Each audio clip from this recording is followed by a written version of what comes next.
Batting friendly wicket, সেখানে বাংলাদেশ দলের বিশাল জয়। 8 wicket ও 38 বল হাতে রেখে বাংলাদেশ দল জয় পেয়েছে। এই জয়ে সবচেয়ে বড় অবদান কার? দেখুন, বাংলাদেশের 3 তারকা মানে মুস্তাফিজ, রিশাদ এবং জুনিয়র তামিম, এই 3জন সবচেয়ে বড় অবদান রেখেছেন। যদি আপনি 100 ভাগে ভাগ করেন বা 100%-র মধ্যে পার্সেন্টেজ করেন, সেক্ষেত্রে 3জনকে আপনি 30-30-30 করে দেবেন। কারণ মুস্তাফিজ মাত্র 3.66 ইকোনমিতে 3 উইকেট নিয়েছেন। অন্যদিকে রিশাদ আবার 5.25 ইকোনমিতে 3টে উইকেট নিয়েছেন।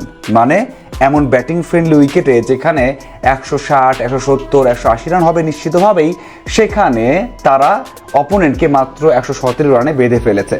এই ম্যাচ জয়ে আপনি কাকে সবচেয়ে বেশি অবদান দেবেন? নিঃসন্দেহে এই যে 2 বোলার বা বোলারদের অথবা ফিল্ডারদের। এখানে তো ব্যাটারদের খুব বেশি একটা ভূমিকা নেই। যদি কোনো একটা ব্যাটার 30 রান করেন, 40 রান করেন, তাহলে তো ম্যাচ শেষ, বাংলাদেশ দল জিতে যাবে। সেই জায়গাতে কিভাবে জুনিয়র তামিম ম্যাচ সেরা হলেন? দেখুন, যখন ম্যাচ সেরা দিয়েছেন তখন হয়তো একটু কনফিউশন আসতেই পারে যে এই ম্যাচটা তো পুরোটাই কন্ট্রোল করেছেন বোলাররা, ফিল্ডাররা এবং মুস্তাফিজ, রিশাদ, তাহলে তারা কেন ম্যাচ সেরা হলেন না? এই প্রশ্ন আসতে পারে। তবে এখানেও একটা উত্তর আছে, সেটা হচ্ছে 5টা ক্যাচ, রেকর্ড ক্যাচ। বাংলাদেশ ইতিহাসে প্রথমবার কোনো ফিল্ডার একটা ম্যাচে 5টা ক্যাচ নিয়েছেন উইকেট কিপার ছাড়া। ইতিহাসেও মানে ইন্টারন্যাশনাল ক্রিকেট ইতিহাসেও সর্বোচ্চ।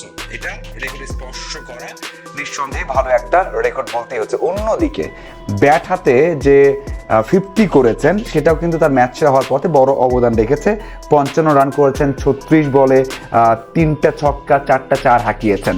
দেখুন, এরপর আপনি বলতেই পারেন যে ম্যাচ সেরা হওয়ার জন্য তামিম যোগ্য ছিল। তবে ওই যে ব্যাটিং ফ্রেন্ডলি উইকেট যেখানে বোলারদের অবদান থাকে এবং এখানে ব্যাটাররা খুব বেশি, তামিম যদি এই রানটা নাও করতেন তারপরেও কিন্তু জিততো বাংলাদেশ দল, কারণ রান তো অনেক কম হয়েছে।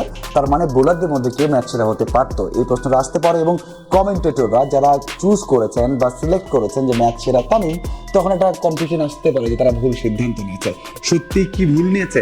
আমি নিজে এর ব্যাখ্যা খোঁজার চেষ্টা করেছি, কথা বলেছি বিসিবির সাথে, এবং যারা এই কাজগুলো করেন, যারা রিলেটেড আছেন, যারা রেফারিংয়ে আছেন, ম্যাচ অফিসিয়ালস আছেন, কথা বলেছি। তাদের ব্যাখ্যাতে আমি একটু স্পষ্ট হয়েছে, তখন মনে হয়েছে যে এই বিষয়টা সবার জানা উচিত। দেখুন, একেবারে যে ভুল হয়েছে তেমনটা নয়।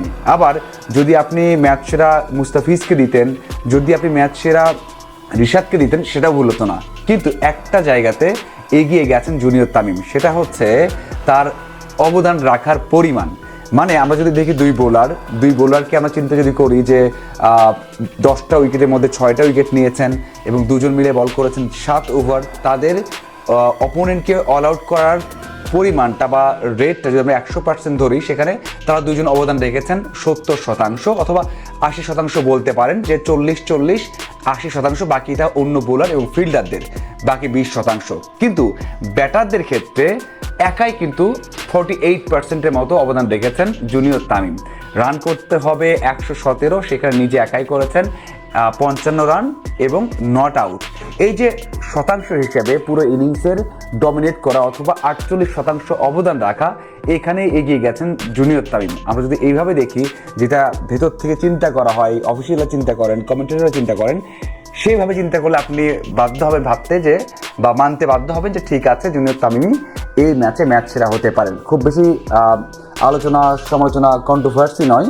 আমার কাছে মনে হচ্ছে যে এই বিষয়টা কনফিউশন থাকতে পারে। যখন ব্যাটিং ফ্রেন্ডলি উইকেট, যখন বোলাররা বড় অবদান রাখেন, তখন কেন একজন ব্যাটার ম্যাচ সেরা হন? আমার মনের মধ্যে সেই প্রশ্ন এসেছে, আপনাদের মধ্যেও আসার কথা। যদিও ওই যে 5টা ক্যাচ নিয়েছেন সেখানে এগিয়ে গেছেন, তবে ক্যাচ না নিলেও ম্যাচ সেরা হতেন, কারণ ওই যে 100%-র মধ্যে তার একার অবদান 48%। তো এই যে অবদান রেখেছেন, সেজন্য তাকে ম্যাচ ছেড়ে দেওয়া হয়েছে। অন্যদিকে বোলিং ডিপার্টমেন্টে 100%-এর মধ্যে মুস্তাফিজ এবং রিশাদের অবদান রাখা হয়েছে 75 অথবা 80%। এই জন্যই এই নিয়মে তাদেরকে ম্যাচ সেরা করা হয়। আপনার কি মনে হয়, ম্যাচটা কেমন দেখেছেন? 3জনের পারফরমেন্স কেমন লেগেছে? অবশ্যই জানাবেন। ধন্যবাদ।